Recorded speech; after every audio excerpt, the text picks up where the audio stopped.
화제의 드라마 화려한 날들의 다음 내용을 함께 예측해 볼까요? 시작할게요.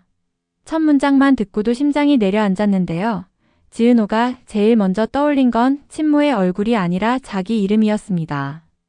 내가 누구였는지, 누가 나를 불러왔는지, 왜 지금에서야 알려주는 건지요. 지은호는 하루 종일 입안에서 같은 질문을 굴렸습니다.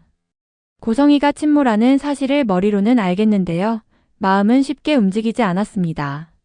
정순이가 끓여주던 된장국 냄새, 비 오는 날 우산 대신 덮어주던 앞치마, 초등학생 때 가게에서 숙제 검사해주던 손길이 먼저 떠올랐습니다. 그 기억들이 너무 선명해서 지은호는 편의점에서 생수를 고른 손으로 자꾸 다른 걸 집어들더라고요. 작은 실수들이 불쑥불쑥 튀어나오는데 그게 다 마음 탓이었습니다. 고성이는 침착한 사람처럼 보였는데요. 사실 속은 불이 나 있었고 자신도 그 불을 두려워했습니다. 내가 내 딸이란 걸 늦게 알았는데요. 늦었다는 사실만 생각하면 내가 숨이 막히더라고요. 말은 이렇게 했지만 고성이는 자기 쪽 세계를 먼저 정리하고 싶었습니다. 박진석이 운영하는 회사에서 PR과 법무팀을 불러 사생활로 번지지 않게 정리합시다라고 지시했는데요. 그 말 속에는 조심과 통제가 함께 들어 있었습니다. 조심만 있었다면 따뜻했을 텐데 통제가 끼어드는 순간 관계가 딱딱해지더라고요. 첫 번째 심리적 클라이맥스는 아주 단순한 자리에서 시작됐습니다. 지은호가 카페를 열고 첫 잔을 내리려던 아침, 이지혁이 문을 열고 들어왔습니다. 이지혁은 늘 그렇듯 단정했는데요. 그날은 눈빛에 작게 흔들림이 있었고 본인도 그걸 알아차렸습니다. 어제 일 들었어요. 너가 먼저 말해줄 때까지 기다리려 했는데요. 그냥 얼굴은 보고 싶더라고요. 지은호는 웃는 척했지만 입술이 말라 있었습니다. 사람이 진실을 한꺼번에 들으면요. 단어들은 들어오는데 감정은 천천히 들어오더라고요. 그러자 이지혁은 짧게 답했습니다. 그럼 감정의 속도에 내가 맞춰볼게요. 비혼주의를 공공연히 말해 오던 사람이었는데요. 말투 하나로 마음을 건네는 법을 알고 있었습니다. 같이 천천히 가요라는 뜻이었고 그걸 알아들은 지은호가 잠깐 숨을 길게 토했습니다. 박성재는 복잡했습니다. 지은호를 좋아하는 마음은 오래됐고 깊었는데요. 고성이가 친모라면 모든 길이 회사로 이어집니다. 회사와 사랑 사이에서 늘 회사 쪽에 서던 자신을 떠올리자 스스로가 지겨워졌습니다. 이번에는 사람 쪽에 서볼까라고 혼잣말을 했는데요. 막상 결정을 입 밖으로 내는 순간 아버지 박진석의 얼굴이 떠올랐습니다. 박진석은 호탕한 사람이었고 동시에 집안의 균형을 지키는 사람이라서요. 균형의 언어로 말하면 늘 조용히 처리가 먼저거든요. 그 말이 싫어도 익숙해진 자신이 더 싫었습니다. 둘째 클라이맥스는 가족 자리에서 터졌습니다. 이상철과 김다정, 조옥래, 김장수가 한 상에 모였는데요. 주제는 딱 하나였습니다. 우린 지금부터 무엇을 지킬 건지요. 이상철은 말수가 적은 편이었는데 그날은 먼저 입을 열었습니다. 은호가 우리 집에 와서 웃음이 늘었는데요. 웃음이라는 게 원래 빚 같아서 갚고 싶어진다더라고요. 우리가 갚을 건 혈연이 아니라 그 웃음이에요. 김다정은 고개를 끄덕였습니다. 교사였던 습관이 남아있어서인지 말보다 표정으로 아이들을 안심시키는 법을 잘 알고 있었습니다. 조옥래는 특유의 단호함으로 밥 먹여 키운 정이 피보다 먼저일 때가 있다고 말했는데요. 김장수는 끝에 남는 건 부끄럽지 않은 선택 하나더라고요 라고 보탰습니다. 지은호는 이 말들 사이에서 어깨를 조금 폈습니다. 누가 자기 편인지가 분명해지는 순간 사람은 숨을 깊게 쉬게 되더라고요. 그 무렵 박영란은 혼자 작업실에서 그림을 보다가 메모 한 장을 발견했습니다. 오래전에 그려둔 스케치의 유라라는 글자가 흐릿하게 남아있었는데요. 박영란은 그 글자를 본 기억이 없는 겁니다. 그런데도 손끝이 그 획을 알고 있었습니다. 나는 왜 이 글자에 익숙하죠? 스스로에게 물었는데 대답이 나오지 않으니 오히려 두려움이 고개를 들었습니다. 박영란은 이지환에게 전화를 걸었습니다. 혹시 부산에 오래된 기록 찾아볼 수 있어요? 우리 집이랑 연결돼 있을지도 몰라요. 이지환은 제가 알아볼게요 라고 짧게 대답했습니다. 멋진 피지컬을 가진 사람답게 행동이 민첩했습니다. 배신당한 연애 이후로 마음이 자꾸 꺼졌던 사람이었는데요. 누군가를 지켜야 할 일이 생기자 어깨가 자연스레 펴졌습니다. 셋째 클라이맥스는 기록에서 터졌습니다. 이지환이 부산의 낡은 병원과 보육원 자료를 더듬다가 보이드처럼 텅 빈 시기를 발견했습니다. 누군가가 의도적으로 비워놓았다는 흔적이었는데요. 날짜가 이상했습니다. 고성이가 말하던 시기와 아주 미세하게 어긋나 있었고 그 어긋남이 단서처럼 보였습니다. 이지환은 이지혁에게 메시지를 보냈습니다. 형, 기부금과 분실 신고, 그리고 자료 폐기 타임라인이 안 맞아요. 누가 교차로 덮었을 가능성이 큽니다. 이지혁은 담담하게 확인 더 해봐라고 답했는데요. 마음속에서는 누구의 이익을 위해라는 질문이 커졌습니다. 이 질문은 결국 회사 쪽으로 향했습니다. 오래 정리된 말로 쓰이면 평판 리스크 관리인데요. 속마음 말로 쓰이면 사람 하나쯤은 가려도 된다가 되는 셈입니다. 그 사이 고성이는 조급했습니다. 지은호와 가까워지고 싶은 마음이 너무 커서 순서를 자꾸 건너뛰려고 했습니다. 그냥 엄마라고 불러주면 안 될까? 라고 묻는 순간마다 관계는 더 어색해졌습니다. 지은호는 정직하게 답했습니다. 제가 준비되면요, 제가 먼저 부를게요. 그 말에 고성이는 상처를 받았는데요. 상처를 받았다는 사실을 인정하는 대신 더 많은 제안을 꺼냈습니다. 양육해주신 어머니께 제가 직접 감사 인사드리고 싶습니다. 그것부터 하겠습니다. 좋은 말이었습니다. 그런데 지은호는 그 순간 목이 콱 막혔습니다.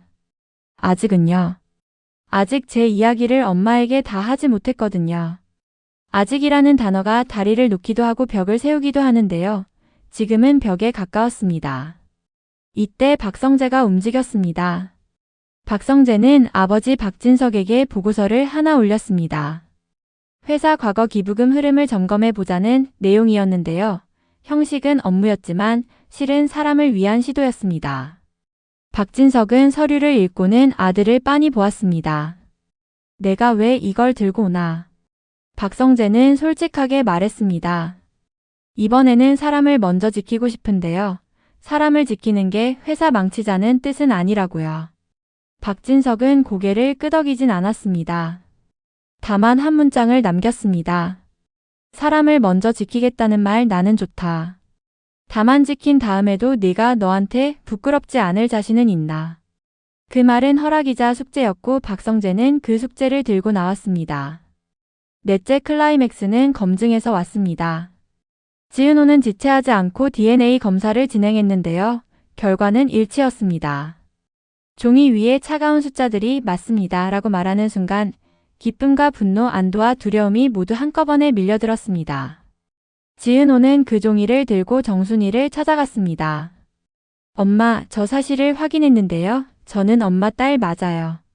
정순이는 고개를 끄덕이며 지은호의 손을 꼭 쥐었습니다. 그래, 너는 내 딸이야. 그리고 누가 뭐래도 나한테는 내 딸이야. 그 말은 이상할 정도로 간단했는데요. 간단해서 더 세게 와 닿았습니다. 사랑은 증명 대신 반복으로 보여지는 경우가 많더라고요.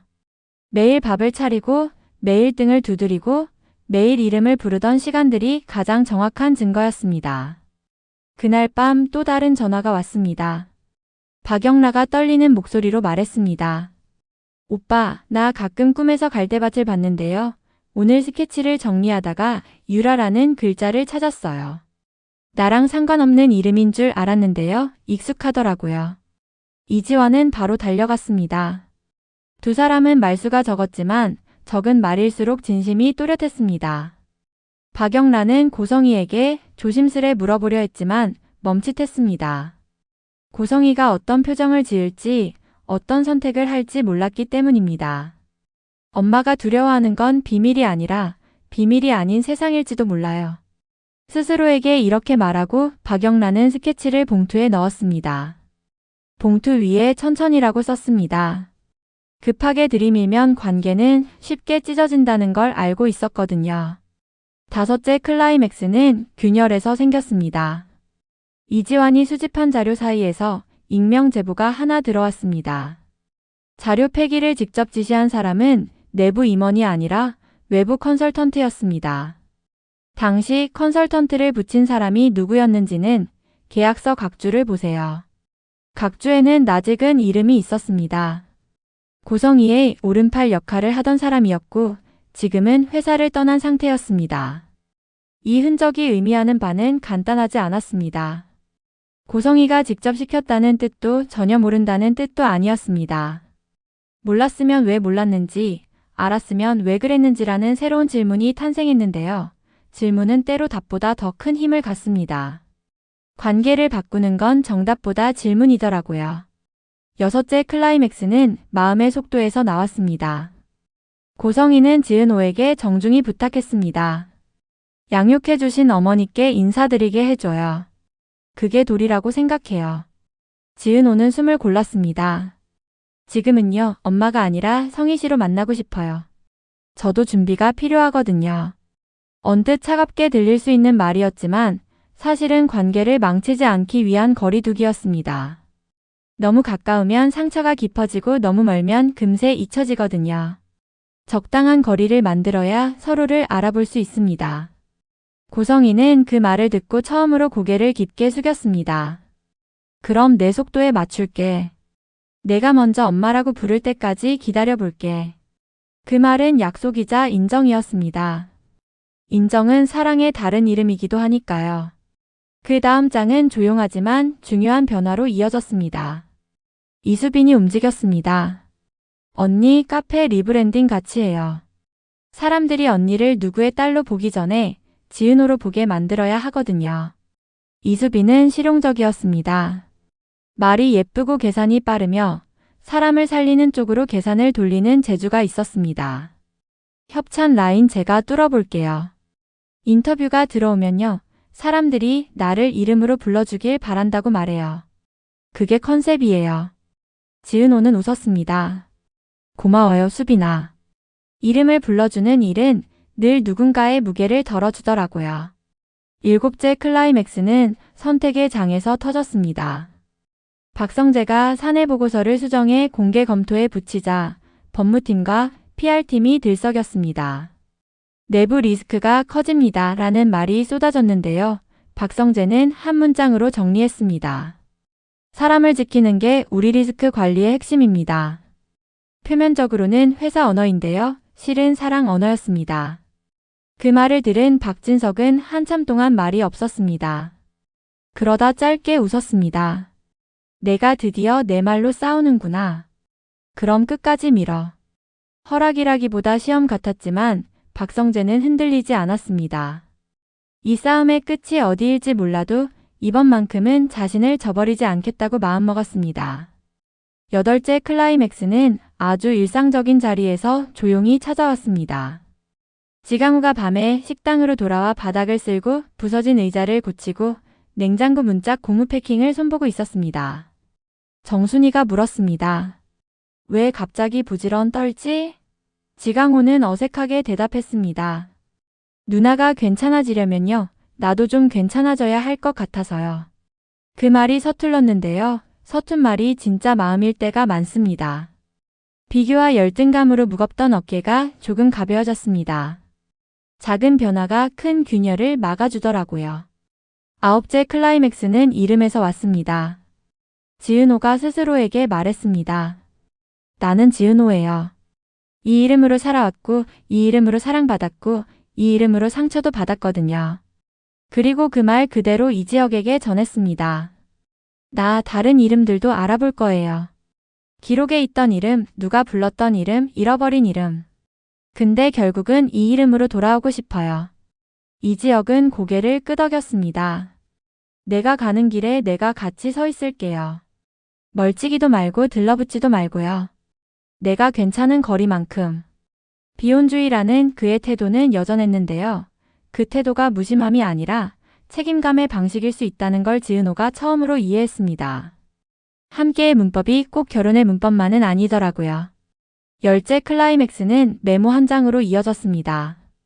부산의 오래된 창고에서 사진 몇 장과 함께 작은 봉투가 나왔고 봉투 겉면에는 유라갈대라고 적혀 있었습니다. 사진 속에는 아이둘의 뒷모습이 있었고 한 아이의 머리에는 나비 모양의 머리핀이 보였는데요. 그걸 본 박영라가 멈칫했습니다. 설명할 수 없는 익숙함이 올라왔습니다. 혹시나? 확신은 아니었습니다.